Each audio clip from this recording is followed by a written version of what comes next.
영서 지역의 미세먼지 농도가 올가을 들어 처음으로 나쁨 단계를 넘어섰습니다. 해마다 늦가을부터 초겨울 사이 미세먼지가 가장 심하게 나타나 건강관리에 주의가 필요합니다. 도내 대학생들의 공공기관 채용 확대를 위한 협의체가 출범했습니다. 원주 혁신도시 기관들의 경우 지역 인재 채용 비율은 높았지만 각종 제외 조항으로 실제 고용된 인원은 많지 않은 것으로 나타났습니다. 자유한국당 소속 김진태 의원과 일부 춘천시 의원들이 최근 강원도가 도청사 신축을 잠정 중단한 것과 관련해 춘천에 신축하는 기존 계획대로 즉각 추진하라고 촉구하고 나섰습니다. 가을 태풍 등의 영향으로 올해 전국 쌀 생산량이 감소한 것으로 나타났습니다. 쌀 수매량은 줄고 수매가는 작년과 비슷할 전망입니다.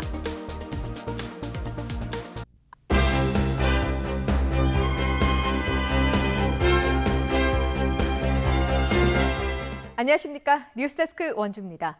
혁신도시 이전 기관들은 오는 2022년까지 지역 인재 채용 비율을 30%까지 의무적으로 확대해야 하는데요.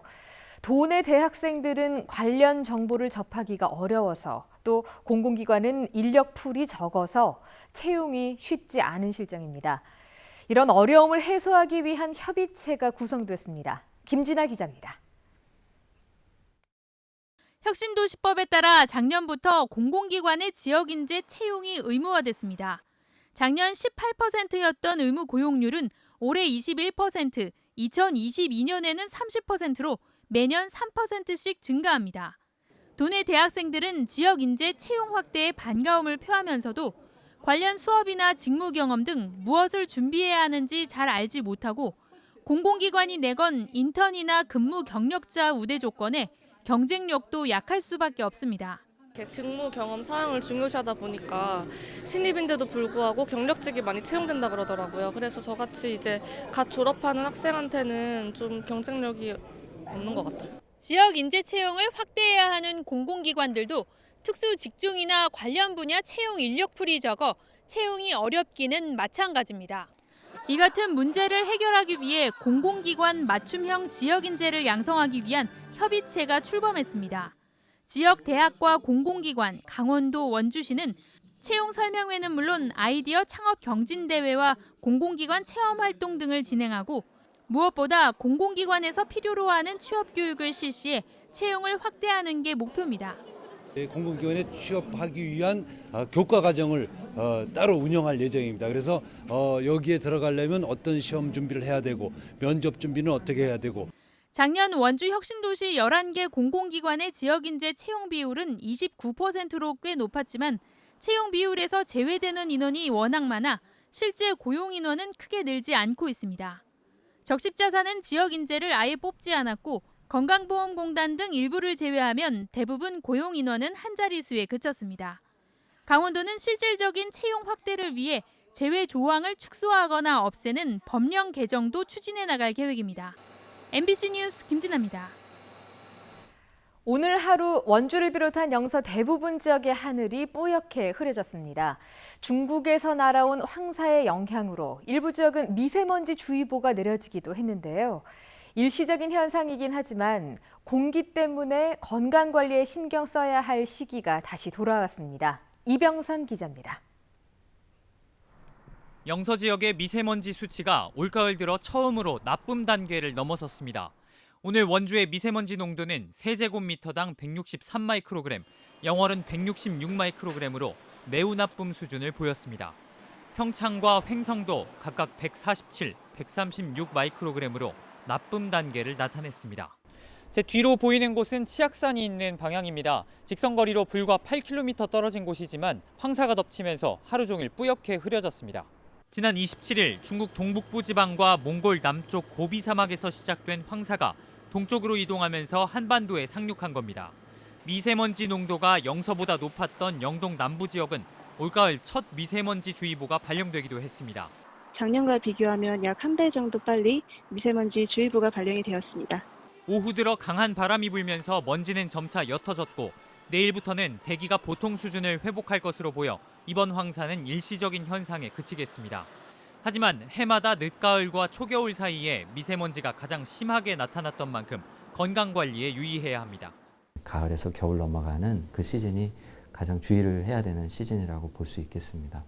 사이즈가 작을수록 우리 몸 깊숙이 들어와서 결국 다른 호흡기 질환이 아닌 심혈관계 질환이라든지 뇌혈관계 질환을 관련 질환이 있는 경우 미세먼지가 심한 날에는 야외 활동을 자제하고 증상을 완화할 수 있는 치료 약물을 준비해야 한다고 전문가들은 권고합니다. MBC 뉴스 이병선입니다. 올해도 전국의 쌀 생산량이 감소했습니다. 작년만큼의 감소폭은 아니지만 기상 조건 악화 등의 영향으로 수매량이 줄었는데요. 원주 지역은 작년과 비슷한 수준의 수매가를 유지할 전망입니다. 보도에 정다혜 기자입니다. 원주의 한 미국 처리장. 수매 작업이 막바지에 접어들면서 미국 처리장에 쌀포대가 한가득 쌓여 있습니다. 곡식이 여무는 시기인 등숙기에 세 차례의 태풍이 몰려와 일조량이 줄어든 데다 깨씨무늬병과 같은 병해가 있어 이 농협의 올해 건조벼 수매량은 작년에 비해 5-60톤으로 1% 정도 줄었습니다. 원주시가 올해 배정받은 공공비축미 수매량은 약 205톤으로 작년 계획됐던 수매량과 비슷합니다. 하지만 수매가를 조금 더 높게 쳐주는 농협을 선택하는 농민들이 많아지면서 실제 공공비축미 수매량은 줄어들 전망입니다. 공식적인 수매가가 아직 결정되지는 않았지만 원주권 농협은 작년과 비슷한 수준으로 동결할 예정입니다. 수매 가격은 아직 그 주변 시장 가격을 좀 더 검토를 해봐야 되겠지만 지난해와 비슷한 가격으로 결정될 것으로 전망을 하고 있습니다. 17년산 구곡이 조기 소진된 데다 조합장 선거의 영향으로 지난해 수매가가 많이 오른 상태여서 올해는 수매가가 오르지 않을 것이라는 전망이 나오고 있습니다. MBC 뉴스 정다혜입니다. 오늘은 제7회 지방자치의 날입니다. 하지만 지방자치는 여전히 어려운 게 현실이고 자치는커녕 지방 소멸이 우려되는 상황인데요. 부실한 지방 재정을 확충하고 지역 경기를 살리기 위해서 이른바 고향세 도입 논의가 시작되고 있습니다. 김상훈 기자입니다. 춘천의 한 노인복지센터 앞 도로.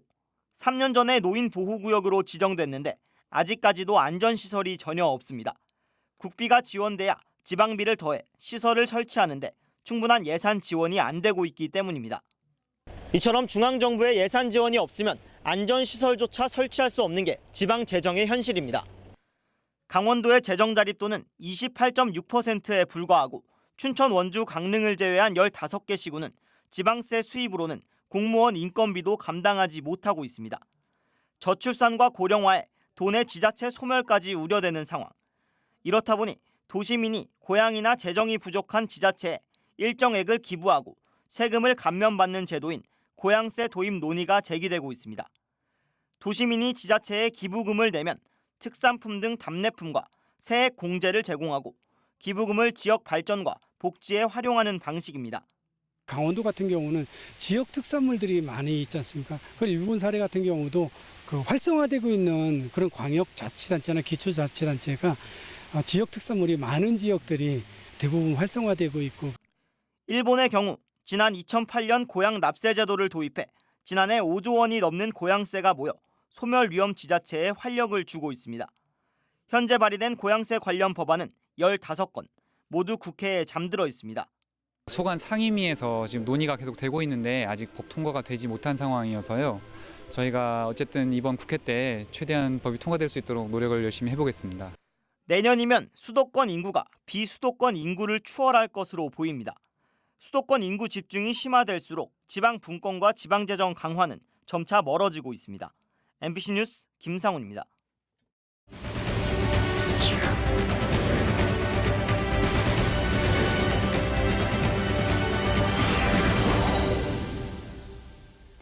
춘천이 지역구인 자유한국당 소속 김진태 의원과 시의원들이 강원도청사 신축 논의를 즉시 재개하라고 요구하고 나섰습니다. 이들은 최근 최문순 도지사가 지역 갈등을 유발하고 정쟁이 될 수 있다며 갑자기 도청 신축 논의를 보류했다며 이 결정에 춘천 시민은 허탈감과 분노를 금할 수 없다고 주장했습니다. 또 강원도청은 지금도 춘천에 있고 123년 전에도 그랬던 만큼 정쟁의 대상이 아니라며 최 지사는 즉시 도청사 신축 논의를 즉각 재개하라고 요구했습니다. 문막 SRF 열병합발전소 사업자가 제출한 고형 연료 제품 사용 허가의 업무 처리 기한이 당초 내일에서 다음 달 14일로 연장됐습니다. 원주시는 운영계획서 상의 문제와 전문가 검토 과정에서 확인된 기술적 문제에 대해 2차례 보완을 요구하면서 업무 처리 기한이 보흐름가량 연장됐다고 밝혔습니다. 원주시는 문제가 없으면 허가를 내주겠다는 입장이지만 발전소 건설에 반대하는 시민들은 발전소 건설을 포기하겠다는 시장의 약속을 지키라며 반발하고 있습니다. 오늘 오전 11시 50분쯤 평창군 진부면 국도 제59호선을 달리던 25톤 화물차와 1톤 화물차가 충돌했습니다. 이 사고로 1톤 화물차 운전자 44살 정모 씨가 얼굴 등을 다쳐 병원으로 옮겨졌습니다. 경찰은 정선에서 진부 방향으로 오던 1톤 화물차가 중앙선을 침범한 것으로 보고 블랙박스를 확보해 정확한 사고의 원인을 조사하고 있습니다.